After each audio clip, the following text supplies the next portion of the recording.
ازيكم يا حبايبي؟ عاملين ايه؟ يا رب تكونوا بخير. النهارده عندنا عزومه وهنعمل وصفات كتير جدا ووصفات حلوه قوي. طبعا لما بيكون عندنا عزومه بنبقى متوترين جدا، فممكن نجهز الحاجات اللي ينفع ان احنا نجهزها من بالليل بنجهزها علشان يوم العزومه تبقى الحاجه سهله علينا. فانا جيت هنا كنت هعمل محشي ورق عنب، فقلت اسبك واعمل الصلصة يعني، وكمان هحشي ورق العنب من بالليل، هيوفر معايا وقت كبير جدا. بدأت هنا اقطع البصل على ايديا زي ما انت شفتوا كده. بصل المحشي مفضل يعني ان انت تعمليه على ايديكي احسن من الكبة علشان ما ينزلش المية بتاعته. وحمرته وبعدين حطيت معلقة من الكزبرة معاه ونزلت بالصلصة بتاعتي. وبعدين بهرته بقى، حطيت ملح وكمون وفلفل اسمر وورق لوري، وسبت بقى التسبيكة بتاعتي تتسبك على النار.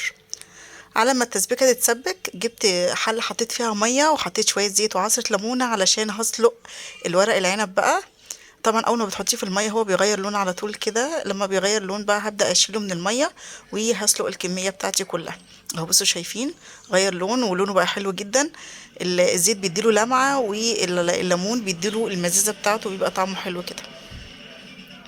كده خلاص انا سبكت وعملت الايه، سلقت ورق العنب. دلوقتي بقى هنضف الخضره كده وهقطعها.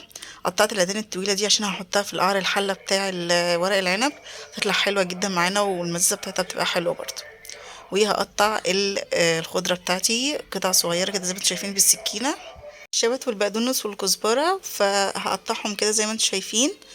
وزي ما قلت لكم العيدان دي برضو انا هاخدها كده على جنب، هغسلها وهحطها مع العيدان بتاعت ورق العنب. بتدي مزازة حلوة جدا في قعر الحلة، وكمان بتحافظ يعني لو الحلة مثلا اتلسعت منك ولا حاجة بيجي فين في الحاجات اللي احنا حطيناها من تحت. جبت كده الخضرة برضو بدأت اعملها بالمقص كده عشان لو في حتت كبيرة ولا حاجة قطعتها كده كويس وغسلتها بقى.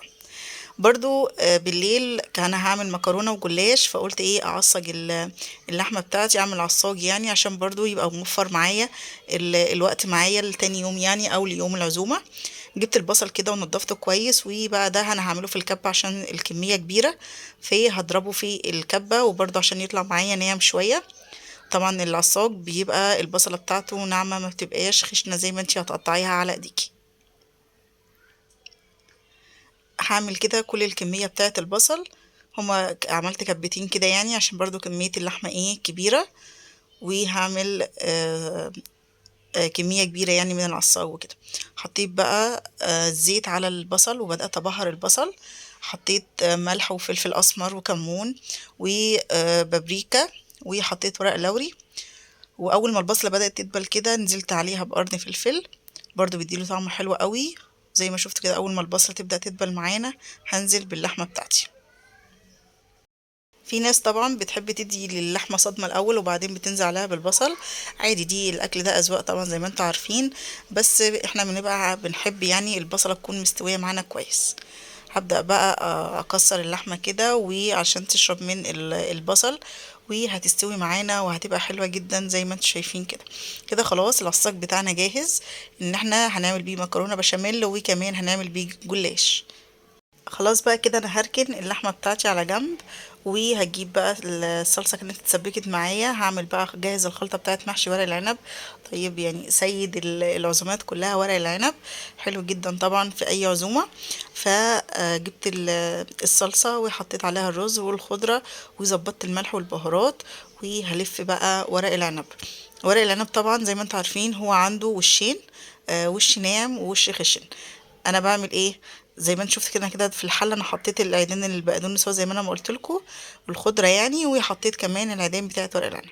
بصوا هنا كده زي ما انا بوريكم كده في وشين لورق العنب، وش ناعم ووش خشن. انا بحشي على الوش الخشن والوش الناعم بيبقى البر. ولو الورقه كبيره ولا حاجه فبت ايه بتقسميها نصين وبتحشي زي ما انت شايفه كده. طبعا العزومه كانت لاهل جوزي، فحماتي ربنا يديها الصحه يا رب خدت بقى مني ورق العنب وقعدت تلف كله. وجينا بقى هنا تاني يوم انا هعمل الفراخ، هعملها بالفيجيتار، هسلقها يعني وبعدين هحمرها بالفيجيتار. هغير بقى، احنا يعني دايما في العزومات بنعملها مشويه او كده، فانا قلت ايه نغيرها ونسلقها يعني على الاقل نستفاد بالشوربه بتاعتها، وكمان نغير طعمها ليها بالفيجيتار والبصمات هتطلع معانا حلوه جدا. زي ما انتم شايفين كده بقطع الفراخ وبشيل اي زفاره منها او اي قطع زيادات يعني. والحته الصغيره بتاعه الجناح دي برضو ملهاش اي لازمه وبتعمل زفاره في الفراخ، فانا شلتها خالص وقطعت الفراخ على قد الايه المنابات اللي موجوده. وجبتهم بقى غسلتهم كويس وهعمل لهم محلول نقع، حطيتهم في ميه نظيفه وحطيت خل و3 معالق سكر و3 معالق من الملح وسبتهم شويه يتنقعوا كده وغسلتهم. وجيت بقى على النار، جبت حله واسعه كده وحطيت معلقه كبيره من السمنه. اول ما السمنه ساحت كده والحله سخنت معايا بدات انزل بالفراخ كلها علشان اديها صدمه واشوحها كويس في السمنه علشان برضو تنزل الشوربه بتاعتها ويبقى طعمها حلو. زي ما قلت لكم انا هستخدم الشوربه بتاعتها، هعمل هسوي بيها الجلاش وكمان هعمل اسوي المحشي وكمان هعمل شوربه لسان عصفور. نزلت هنا بالبصله وجزره كده مع الفراخ وورق لوري، وبرضو هحط فلفل اسمر علشان كل ده يتشوح مع بعض. هشوح بقى كده كويس الفراخ على الجوانب كلها، ونزلت بمكعب مرقه كمان وهسيبها شويه تتشوح كويس جدا. وطبعا الفلفل الاسمر علشان لو في اي زفره ولا حاجه برضه تطلع منها، بس انا غسلاها كويس جدا بالخل والملح وغسلتها بدل المره 2 و3 يعني. شوحتها بقى كويس قوي الفراخ، بصوا الشوربه اللي نزلت منها دي، وبعدين زدتها بميه سخنه وخلاص كده الفراخ بقت معانا جاهزه جدا خلاص. اللي هو بقى هركنها على جنب تستوي على ما اجهز بقيه الحاجه. جيت بقى اول حاجة عملتها عشان اخلص منها اللي هو الجلاش. جبت صينية كبيرة المستطيلة دي ودهنتها زبدة كويس من تحت، وحطيت بقى جبت الجلاش ورقة ورقة كده، بدأت احط بين كل ورقة وورقة فرشة من الزبدة علشان يطلع معاكي مورق وحلو كده. في ناس بتعمل بالورقتين او بين كل ورقتين ورقتين زبدة عادي براحتك برضو، بس الزبدة بتخليه مورق وحلو قوي. بايدك كده بتضغطي على الجلاش علشان ما يبقاش الطبقة رقيقة يعني او رفيعة من تحت. او لو انتي مش عارفة ممكن تقسمي الورقة بتاعتك لنصين، بتحطي نص تحت ونص فوق. طبعا وانتي بتحطي اللحمة المفرومة تخلي بالك من ورق اللوري بتشيليه عشان ما يضايقش حد في الاكل. هنحط بقى اللحمة المفرومة والعصاج بتاعنا، وهحط الجزء التاني من الجلاش بنفس الطريقة بالظبط. بين كل ورقة وورقة هدهنها زبدة وهرص الورق بتاعي زي ما انتوا شايفين كده. اللفة بتاخد الصينية دي كبيرة، فاللفة خدت الصينية كلها، واخر ورقة بتبقى سليمة خالص علشان اعرف اقطع عليها الجلاش. طبعا الجلاش لازم يتقطع علشان لما تسقيه بمشروب التسقية يدخل جواه ويستوي كويس كده ويبقى مورق وحلو و... ومقرمش يعني. قطعت بقى الجلاش، وبرضه هوريكم صينيه دلوقتي تانية مدوره هنعمل فيها، يعني حتى لو انت ما عندكيش صينيه مستطيله ممكن تعمليه في صينيه مدوره عادي بالطريقه دي بالظبط. برضه هتبداي تحطي مثلا ورقتين من تحت كده عكس بعض، والزيادات بتخليها لبره. طب بتخليها لبره ليه؟ علشان لما تقفلي الصاج بتاعك هتلمي كله على بعضه على اللحمه. برضو هتشوفوا دلوقتي انا عملته ازاي. وطبعا بين كل راق وراق او ورقه وورقه بتحطي فرشه من الزبده كده او السمنه علشان يطلع معاكي مورق وحلو. حطيت بقى العصاج بتاعي او اللحمه المفرومه، وبرده حطيت النص التاني من الجلاش، وبين كل ورقه وورقه برده هدهن الجلاش بتاعي. متنسوش بقى يا حبايبي تعملوا لايك للفيديو لو الفيديو عجبكم، وكمان اشتراك للقناه. بصوا انا لفيتها ازاي. بعد ما قفلت الصينيه خالص لميت كل الجوانب وبدات اقطع الجلاش نفس الطريقه بالظبط. انا بقى ال3 صواني بنفس الفكرة كده، وبعدين عشان نعمل مشروب التسقية عشان نسويه جبت كوباية من الشوربة كده كبيرة، وحطيت عليها نص كيلو من اللبن، وبدأت اخد من الخليط ده هطقش عليه بيضة. كل صينية هتاخد بيضة، وحطيت رشة من الفلفل الاسمر، وهبدأ اسقي بيه الصواني بتاعتي كلها زي ما انتم شايفين كده. وتبدأي تهزي الصينية في كل اتجاه علشان برضو المشروب ده او الشوربة اللي انا عملتها تدخل جوه الصينية. دلوقتي بقى هبدأ اجهز صينية المكرونة بالبشاميل. هسلق المكرونة. اول ما المية بتاعتي غليت حطيت شوية من الملح كده، ونزلت بالمكرونة بتاعتي غليت غليتين كده، وبعدين طفيت عليها وهشطفها بقى تحت المية بتاعتي. ما بتبقاش مستوية قوي يعني عشان برضو نراعي ان هي لسه هتدخل الفرن. حتى هوريكم اهو دلوقتي بصوا يعني طرية شوية بس مش اللي هو قوي يعني مش مستوية قوي. خلاص المكرونه بتاعتي جاهزه والعصاج بتاعي جاهز. فاضل ايه؟ فاضل البشاميل. البشاميل بقى سهل جدا. عشان تعملي بشاميل مظبوط معيار السمنه لازم او الزبده او حتى الزيت لازم يكون نفس معيار الدقيق. هتحطي الدقيق على السمنه كده اول ما تبدا تسيح، وبعدين اول ما الحته تطلع كده اول لون اول الدقيق لونه يتغير هتنزلي باللبن بتاعك او الشوربه او لبن وشوربه. انا بعمله بلبن وشوربه الاتنين. وعلى نار بقى او هيبدا يتقل معاكي واحده واحده. هنحط مكعب من مرقه الدجاج ومعلقه كبيره من الملح او الملح يعني على ما تظبطي البشاميل بتاعك، ونص معلقه من الفلفل الاسمر، وتبداي تقلبي فيه كده زي ما انت شايفه كده قوامه بيتقل معانا واحده واحده. كل ما درجه الحراره بتزيد القوام بتاع البشاميل بتاعك بيتقل، او زي ما انتم شايفين كده كل شويه بوريكم ان درجه الحراره بتاعته بتزيد. بيستوي معاكي بقى اول ما يبدا يبقبق كده بيستوي. خدت شويه من البشاميل حطيتهم على المكرونه وقلبت الكميه دي كلها على بعضها. هجيب بقى الصاج بتاعي هدهنه فرشة من الزبدة، وبعدين هحط في القعر كده كبشة من البشاميل، وهنزل بنص الكمية او كمية مناسبة يعني من المكرونة. اوزعها كويس كده، وبعدين هحط كبشتين برضو من البشاميل. وطبعا العصاج اللي انا عملته من بالليل نفعني جدا ووفر معايا وقت كبير جدا يوم العزومة طبعا. وزي ما قلت لكم اهم حاجة ورق اللوري ماله يتشال. بدأت بقى احط اللحمة ووزعها كويس على المكرونة، ونزلت بكمية تانية على الوش كده علشان يبقى ايه الكمية مناسبة يعني. بس اهم حاجة القعر المكرونة يبقى اعلى من الوش طبعا عشان ما يتحرقش منك في الفرن. كده تمام. هبدأ بقى اجيب البشاميل وهغرق الوش بتاعي بالبشاميل كل الوش لحد ما الوش كله يتدارى بالبشاميل. عشان اسويها بقى جبت بيضة ضربتها كويس وحطيت عليها معلقة كبيرة من السمنة كده عشان تدي وش حلو، ورشة فلفل اسمر، ودهنت الوش كويس. وكمان جبت جبنة موتزاريلا برضو حطيت على الوش. ممكن برضو انتي تحطي جبنة بس او بيض بس المتوفر عندك ممكن تعمليه. جيت بقى هنا عشان اسوي ورق العنب. جبت ورق العنب حطيت عليه قرن فلفل بيدي ريحه حلوه قوي، وجبت الشوربه بتاعتي حطيت عليها معلقتين كبار من الصلصه. وطبعا الليمون ده اساسي في ورق العنب عشان هو اللي بيديله المزازه الحلوه دي. عصرت ليمونه كبيره على الليمون على ورق العنب مش في الشوربه، على ورق العنب.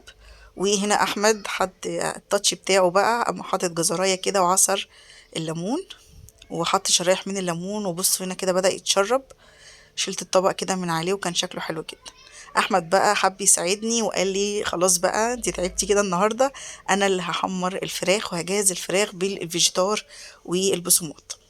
جاب هنا بيضتين ضربهم وحط عليهم فلفل اسمر وشويه ملح، ويحط عليهم كوبايه من الشوربه بتاعه الفراخ، وجاب الفيجيتار والبصمات وقلبهم على بعض وقام بحرهم.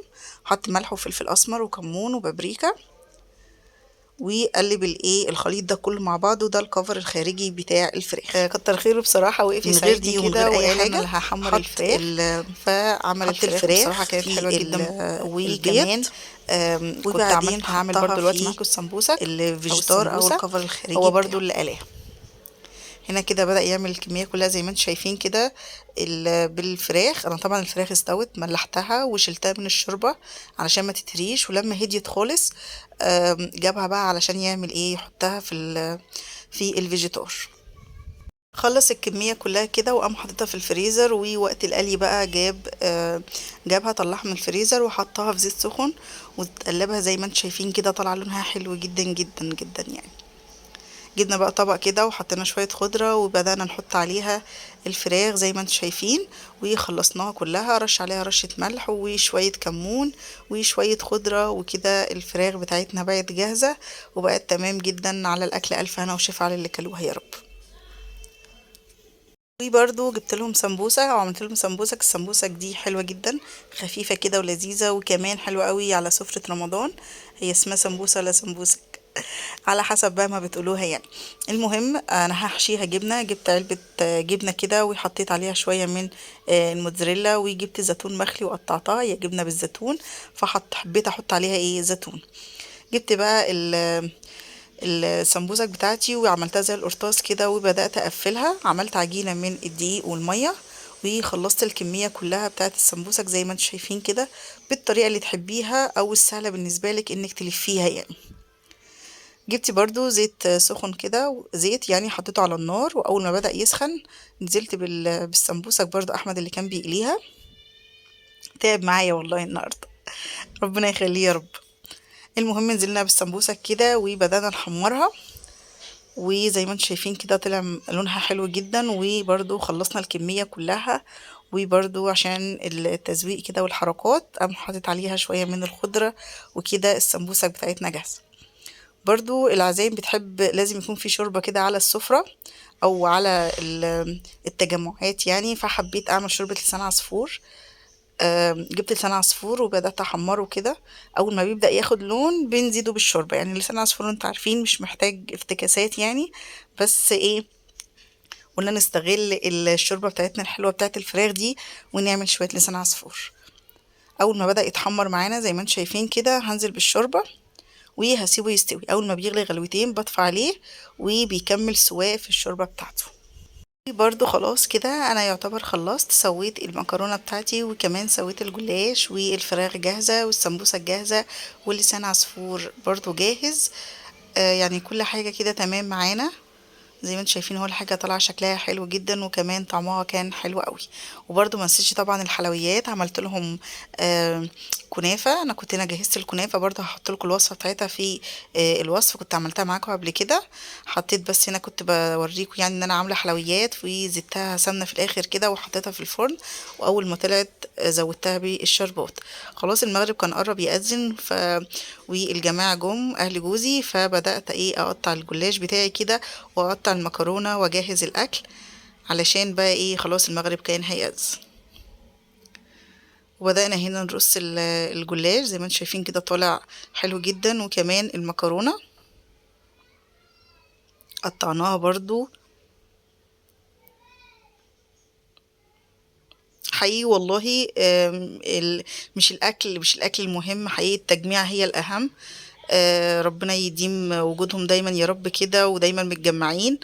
ربنا يجمعنا على خير يا رب ويعيد عليكم الأيام بخير. وكان المحشي بتاعنا كمان استوى اهو، محشي ورق العنب، وكنا كمان بنصب العصير، كنت عامله لهم عصير فراولة وبرتقال برضو. وكان خلاص كده كل حاجة جاهزة معانا، الأكل جاهز والعصاير جاهزة. وكانوا هما بدأوا ييجوا بقى علشان المغرب كان هيأذن، وكان بقى ده في الآخر كده زي ما انتم شايفين شكل الأكل. نعاد عليكم الأيام بخير يا رب كده ودايما متجمعين مع حبايبكم. مع السلامة.